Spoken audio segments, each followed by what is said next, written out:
कि बच्चे की रिस्पेक्ट कीजिए, बच्चे की ना रिस्पेक्ट कीजिए। आप अपने बच्चे को क्या बनाना चाहती हैं? बेटे को कुछ ज़हन में चले, ख्याल होगा आप क्या बनाना चाहती हैं? जो आप अपने बेटे, फर्ज करें आप चाहती हैं कि आपका बेटा जो है वो जज बने हाई कोर्ट का, और उसकी उम्र है 3 साल,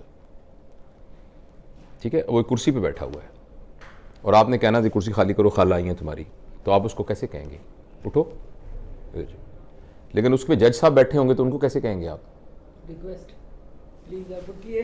प्लीज आप, जहमत तो होगी आपको, बुरा ना मनाइए, ये मेरी छोटी बहन आई हुई है, तो आप अगर वहां तशरीफ रख लें तो मैं आपका बड़ा शुक्रगुजार होंगे।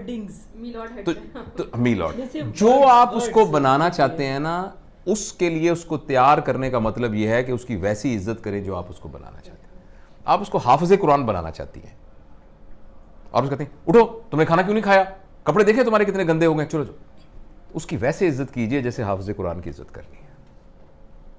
आपने जो उसको बनाना है उसकी वैसे इज्जत करनी शुरू कर दीजिए। और प्लीज आप याद रखिए, किसी फेलियर की वजह से अपने बच्चे की इंसल्ट ना कीजिए।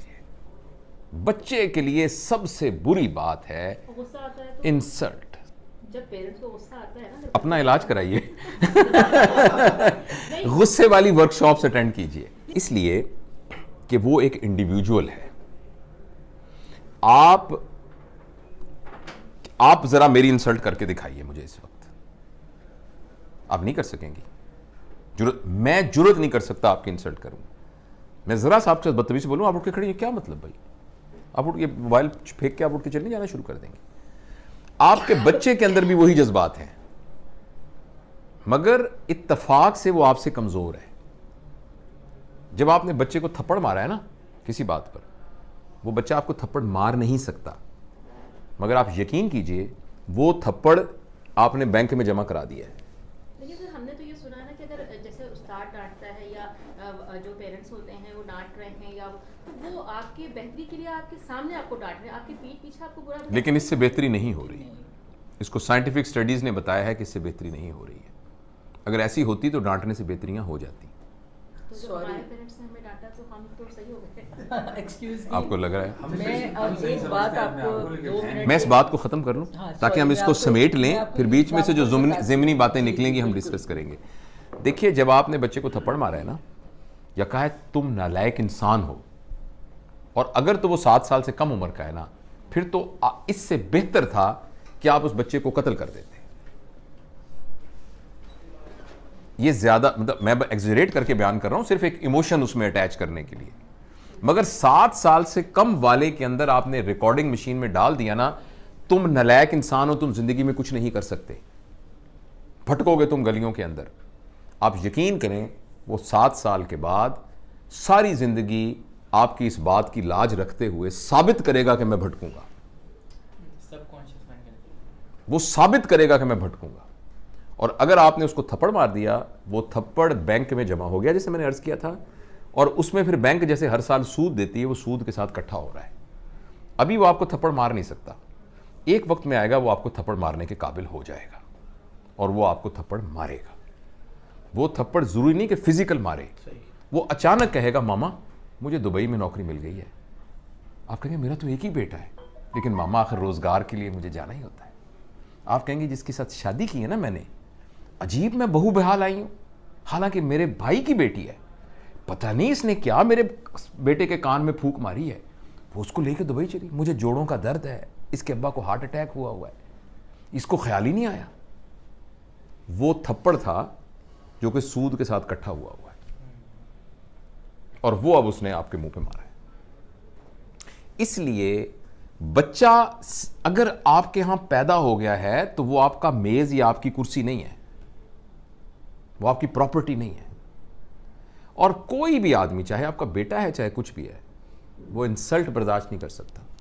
इंसल्ट को रिएक्ट करना उसको नहीं आ रहा इस वक्त, इसलिए चुप करके डर के बैठ गया है। फर्ज करें वो थप्पड़ नहीं मारेगा तो उस थप्पड़ ने उसको सारी जिंदगी के लिए डरपोक भी बना। हो सकता है उसका ये रिएक्शन निकले कि वो सारी जिंदगी के लिए थप्पड़ खाना, वो थप्पड़ खाता रहेगा। वो बंदा होगा जिसको उसका बॉस भी थप्पड़ मारेगा जिसको देखे ना, मां वो है कि जब कोई गलती करके आएगा तो उसने मां के दामन में अपने आप को छुपाना है, उसी मां ने उसको थप्पड़ मारा है। तो मां का फिजिकल होना तो इतना बड़ा क्राइम है कि जो हम सोच भी नहीं सकते। और इसको मैं अपनी तरफ से नहीं कह रहा, इसको पूरी साइकोलॉजी ने, पूरी चाइल्ड साइकोलॉजी ने साबित किया।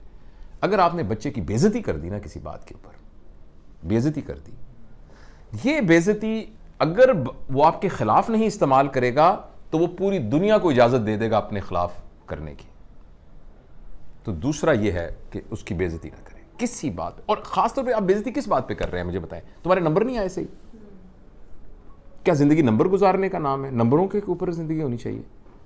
मेरे पास मेडिकल कॉलेज में स्टूडेंट्स आते हैं 1200। मैं पब्लिक मेडिकल कॉलेज का हूं जिसमें मुफ्त, तकरीबन मुफ्त पढ़ाई होती है।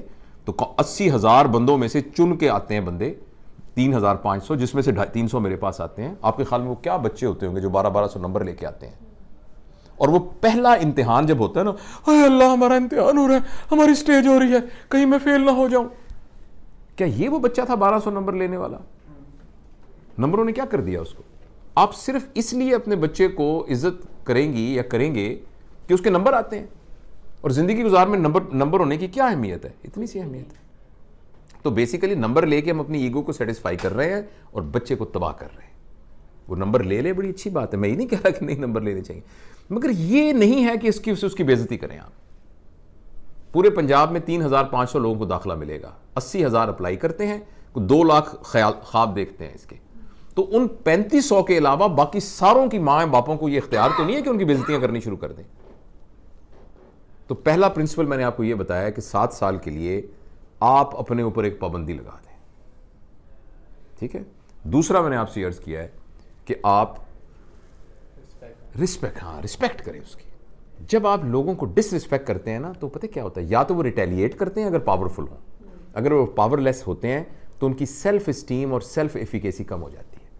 उनको लगता है मैं गंदा हूं, मुझे लगता है मैं बुरा हूं, मेरे लिए मेरी मां से बड़ी सनद कोई नहीं है जिसको मैं देखकर, आंखों में देखकर फैसला करता था क्या सही है क्या गलत है। उसी मां ने मुझे थप्पड़ मारा है, यानी मेरे ऊपर सबसे बड़ा फतवा लग गया है कि मैं गंदा आदमी हूं, मैं इस काबिल हूं कि मुझे मारा जाए। क्यों भाई?